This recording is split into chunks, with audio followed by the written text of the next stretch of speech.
से 20 जून तक बजट सत्र शुरू करने का निर्णय लिया गया है। सत्र के पहले ही दिन सरकार की ओर से बजट पेश किया जाएगा। सदन में विपक्ष की ओर से उठाए जाने वाले मुद्दों पर सत्ता पक्ष की ओर से पूरी तैयारी के साथ जवाब देने की रणनीति पर चर्चा की जाएगी। वहीं कल से शुरू हो रहे सत्र को लेकर कांग्रेस ने रणनीति बनाने के लिए पार्टी विधानमंडल दल की बैठक बुलाई। विधानसभा सत्र के लिए सीएम आवास के मुख्य सेवक सदन में शाम 7 बजे बीजेपी विधानमंडल दल की बैठक बुलाई गई है। मुख्यमंत्री पुष्कर सिंह धामी की अध्यक्षता में होने वाली बैठक में पार्टी के सभी मंत्री और विधायकों को आमंत्रित किया गया है।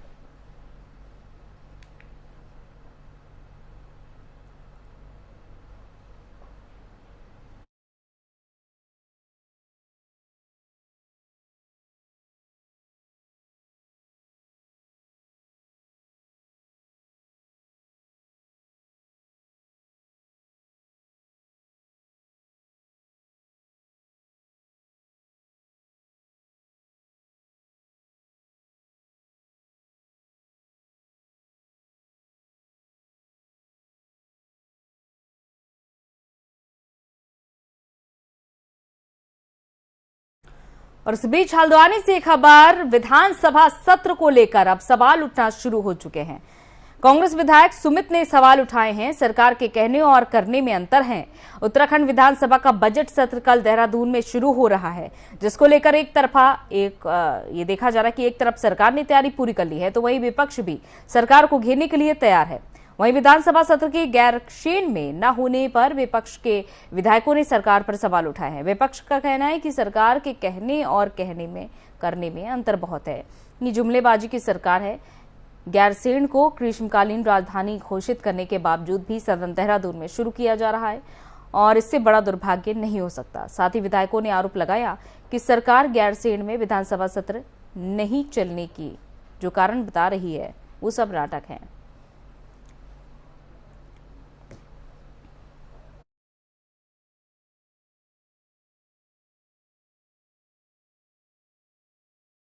देखिए गैरसैंण में सत्र ना होना सरकार की बहुत बड़ी विफलता है।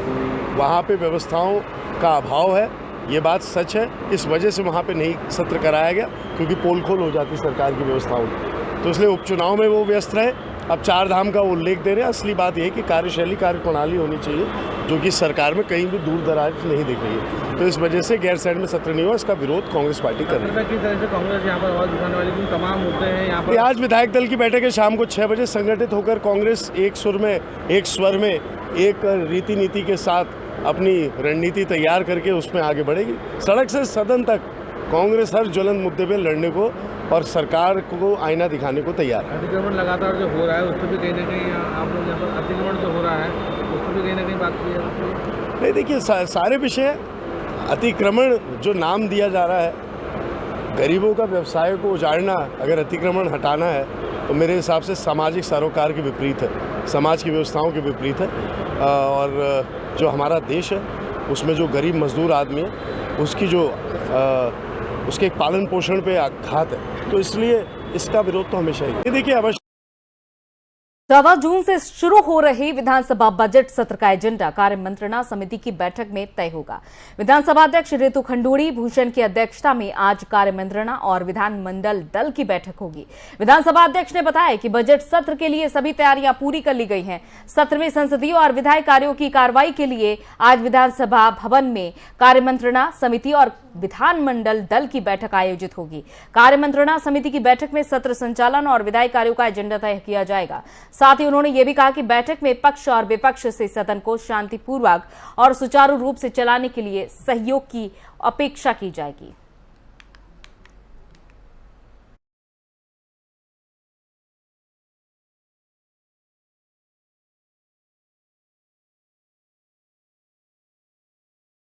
और अंतर्राष्ट्रीय भारतीय फिल्म एकेडमी पुरस्कार में बॉलीवुड सिंगर जुबिन नौटियाल को बेस्ट प्लेबैक सिंगर मेल का अवार्ड दिया गया है। इस अवसर पर मुख्यमंत्री पुष्कर सिंह धामी ने बॉलीवुड गायक जुबिन नौटियाल को बेस्ट प्लेबैक सिंगर मेल का अवार्ड मिलने पर बधाई भी दी और साथ ही उनके उज्जवल भविष्य की कामना की है। मुख्यमंत्री ने कहा कि गायक जुबिन नौटियाल को मिला ये सम्मान राज्य का भी सम्मान है, इससे युवाओं को भी प्रेरणा मिलेगी। देहरादून में गायक जुबिन नौटियाल के आवास पर आयोजित कार्यक्रम में कैबिनेट मंत्री सतपाल महाराज, प्रेमचंद अग्रवाल, गणेश जोशी, सांसद नरेश बंसल, जुबिन नौटियाल के पिता राम शरण नौटियाल उपस्थित थे।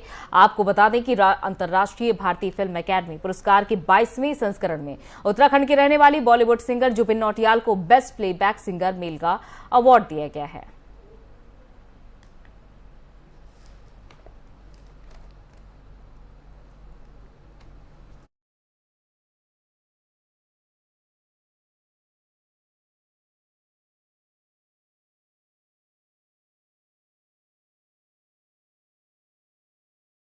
और नेशनल हेरल्ड केस में ईडी दफ्तर के द्वारा सोनिया गांधी और राहुल गांधी को समन भेजने के बाद से ही देश में हर जगह कांग्रेस नेता और कार्यकर्ताओं में गहमा गहमी जारी है।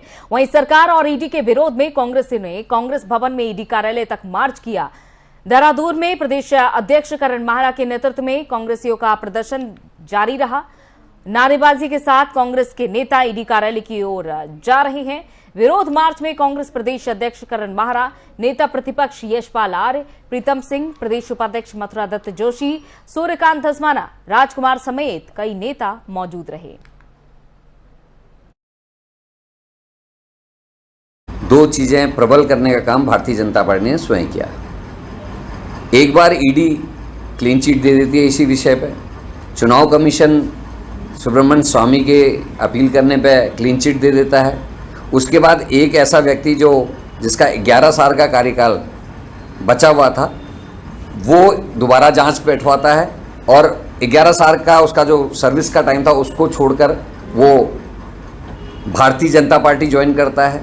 उत्तर प्रदेश को उसको चुनाव लड़ाया जाता है। वो व्यक्ति आज उत्तर प्रदेश में मंत्री है। और कोलगेट हो, चाहे वो 2G हो, इन सारे विषयों पर वही विवादास्पद सरकारी अधिकारी रहा। ये शंका का विषय है। और 8 साल से बीजेपी सत्ता पर है। ये चुनाव 2024 के चुनाव से पहले छवि खराब करने की कोशिश, जिस तरीके कोलगेट में आज क्या निकला, कोल स्कैम में आज क्या निकला, 2G में आज क्या निकला, कुछ भी नहीं निकला। क्यों आप साबित नहीं कर पाए? 56 घोटालों का नाम लेकर आप लोगों ने सत्ता हासिल की। अन्ना हजारे को आगे करके आपने आंदोलन करके लोकपाल बिल के विषय को उठाकर आपने कांग्रेस को सत्ता से बाहर किया। दिल्ली में केजरीवाल को स्थापित कर दिया, खुद पूरे राष्ट्र में स्थापित हो गए, लेकिन कहाँ आज लोकपाल है? तो ये सारे शंका के विषय हैं। और हम चाहते हैं कि हम लोकतंत्र की आवाज़ को दबाने के लिए ईडी का जिस तरीके से बीजेपी इस्तेमाल कर रही है उसको हम जनता तक लेके जाएं। हमको डर नहीं है, हम तो कह रहे हैं हमको सजा दीजिए अगर हम गलत हैं, साबित तो कीजिए कि हम गलत हैं। हम चैलेंज कर रहे हैं और ये चैलेंज करने का हमारा तरीका है। हम ईडी को धमकी नहीं दे रहे, हम बीजेपी के द्वारा ईडी के गलत इस्तेमाल को जनता के बीच में ले जाने का प्रयास कर रहे हैं। हम चाहते हैं हमारे लोकतंत्र का जो चौथा स्तंभ है आप लोगों के रूप में, वो इसको जनता तक पहुंचाए, क्योंकि हम जब कोई प्रदर्शन करेंगे तभी आप भी उस बात को उठाएंगे और वो जनता तक जाए। जनता को पता चलना चाहिए इस राष्ट्र में क्या हो रहा है। लोकतंत्र में एक मजबूत विपक्ष आवश्यक है और मुझे गर्व है इस बात का कि मेरा नेता राहुल गांधी अकेला ऐसा शख्स है इस पूरे देश में इस समय जो बीजेपी, RSS और नरेंद्र मोदी और अमित शाह के खिलाफ खुलकर बात करता है, चाहे वो कहीं दंगे। कांग्रेस प्रवक्ता गरिमा दसौनी जी हमारे साथ जुड़ चुकी हैं। गरिमा जी, स्वागत है आपका FM न्यूज में। धन्यवाद, नमस्कार।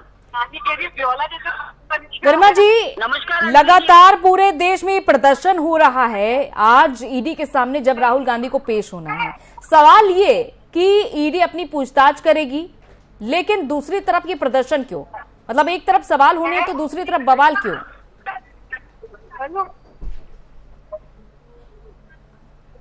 गरिमा जी, आप तक आवाज पहुंच पा रही है?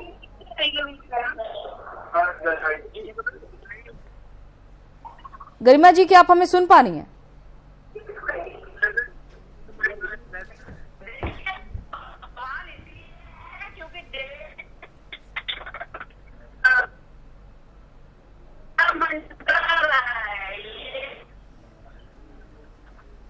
तो कुछ तकनीकी खामी के चलते फिलहाल गरिमा जी से हमारा संपर्क ठीक तरह से नहीं हो पा रहा है।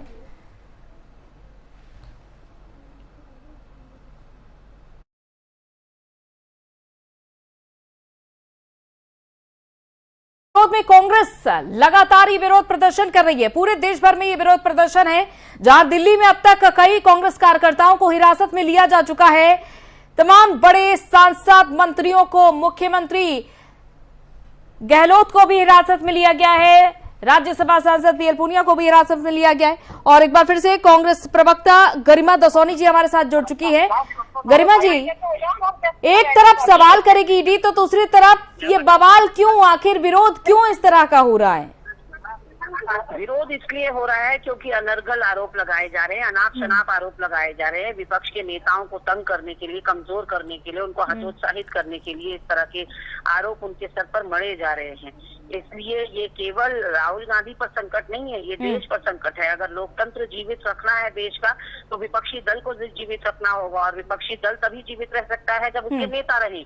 तो नेताओं को इस तरह से अगर तोड़ा जाएगा, आप ईडी का समन का कोई आधार तो होना चाहिए। जो समन भेजा गया है वो बिल्कुल निराधार है, कोई आरोप उनके ऊपर साबित नहीं होते और कोई मनी लॉन्ड्रिंग का केस नहीं है। यह आजादी के संघर्ष के समय से चला आ रहा न्यूज़पेपर है, न्यूज है आपका नेशनल हेराल्ड, कि जवाहरलाल नेहरू जी ने इसकी शुरुआत की थी। और इसमें आज सोनिया जी और राहुल जी को प्रताड़ित किया जा रहा है क्योंकि उनके खिलाफ और कुछ सबूत मिल नहीं रहा है। वर्मा जी, लेकिन सवाल ये भी उठता है कि ये जितनी भी केंद्रीय जांच एजेंसियां हैं, जब जब अपनी कार्रवाई करती हैं तब तब राजनीति होने लगती है, तो इस तरह से तो कार्रवाई में भी बाधा उत्पन्न होती है। फिर अगर सही है या गलत है ये तो बात की बात है, ये तो जांच का विषय है। और ये जब राहुल गांधी पेश हैं और उनसे लगातार पूछताछ हो रही है तो सब कुछ निकल कर सामने ही आ जाएगा।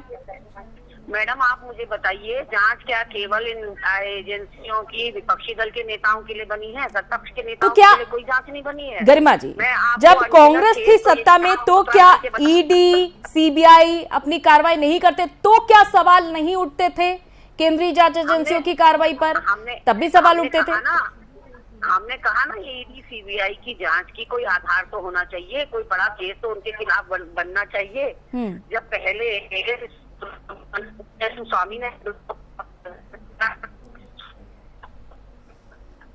समझिए ना, क्रोनोलॉजी को समझिए, क्यों इस केस को दोबारा खोला गया है, इसको टेकअप किया गया है? क्योंकि राज्य में चुनाव है, गुजरात में चुनाव है, हिमाचल में चुनाव है, हरियाणा में चुनाव है, इसलिए नैरेटिव तैयार किया जा रहा है। अब बीजेपी चुनाव की बात पर बीजेपी का यही हर बार कहना होता है कि चुनाव कब नहीं होते हैं। चुनाव तो हर बार होते हैं, हर साल होते हैं, कहीं ना कहीं हर राज्य में हो ही रहे होते चुनाव, तो क्या हर बार कार्रवाई होती है? बीजेपी की ओर से तो साफ यही कह दिया जाता है।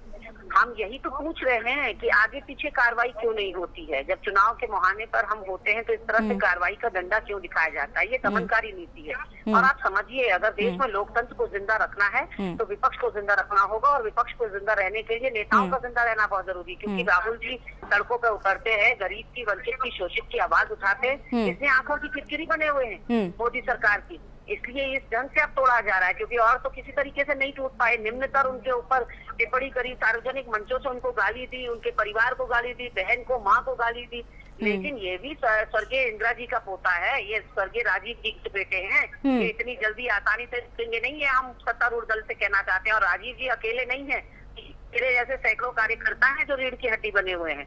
तो आप कितनी भी दमनकारी नीति अपना लीजिए, इतना आसान नहीं होगा राहुल गांधी को तोड़ना। ठीक है, बहुत बहुत शुक्रिया हमारे साथ जुड़ने के लिए, तमाम बातचीत करने के लिए। तो अलग अलग जगहों पर ये नारेबाजी हो रही है कांग्रेस की तरफ से कि सच झुकेगा नहीं। हाल ही में आई पुष्पा मूवी तो आपको याद ही होगी कि झुकेगा नहीं, और इसी नारे के साथ कांग्रेस को भी प्रदर्शन करते हुए देखा जा रहा। हालांकि अब तक कई बड़े नेता हिरासत में आ चुके हैं। उत्तराखंड में भी कुछ इसी तरीके से प्रदर्शन हो रहा है। दिल्ली, जयपुर, कोई ऐसा प्रदेश नहीं है जहां पर प्रदर्शन नहीं हो रहा है कांग्रेस की तरफ से।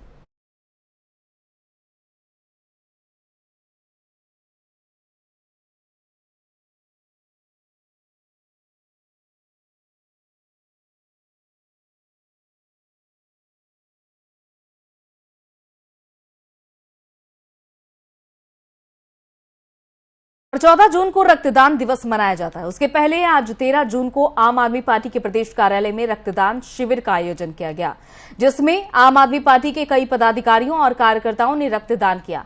इस मौके पर आम आदमी पार्टी के मीडिया प्रभारी रविंद्र आनंद ने बताया कि रक्तदान करने से किसी के जीवन को बचाया जा सकता है और एक पुण्य का कार्य है ये। आम आदमी पार्टी ने आज रक्तदान शिविर का आयोजन कर जरूरतमंदों के लिए खून एकत्रित करने का कार्य किया है और आगे भी आम आदमी पार्टी इस तरह के कार्य करती रहेगी, इस तरह का संदेश दिया गया।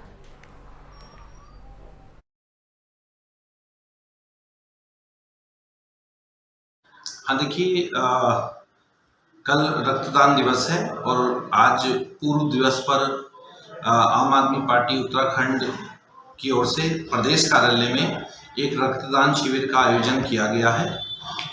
रक्तदान महादान है और रक्तदान करने से हम दूसरे की जीवन को बचाते हैं। तो इसी संदेश को देने के लिए पार्टी द्वारा ये निर्णय लिया गया है, जिससे कि और लोगों को प्रेरणा मिले, समाज में एक मैसेज जाए और लोग प्रेरित होकर के रक्तदान करें, जिससे कि भारत में जो रक्त की कमी है वो पूरी की जा सके। साथ ही जो लोग समय पर रक्त के ना मिलते अपने प्राणों से हाथ धो बैठते हैं, उनको बचाने के लिए इस मुहिम को चलाया जा रहा है और भविष्य में भी इस प्रकार की रक्तदान शिविर आम आदमी पार्टी द्वारा समय समय पर लगाई जाए। चलिए, इसी के साथ इस बुलेटिन में इतना ही। इजाजत दीजिए। नमस्कार।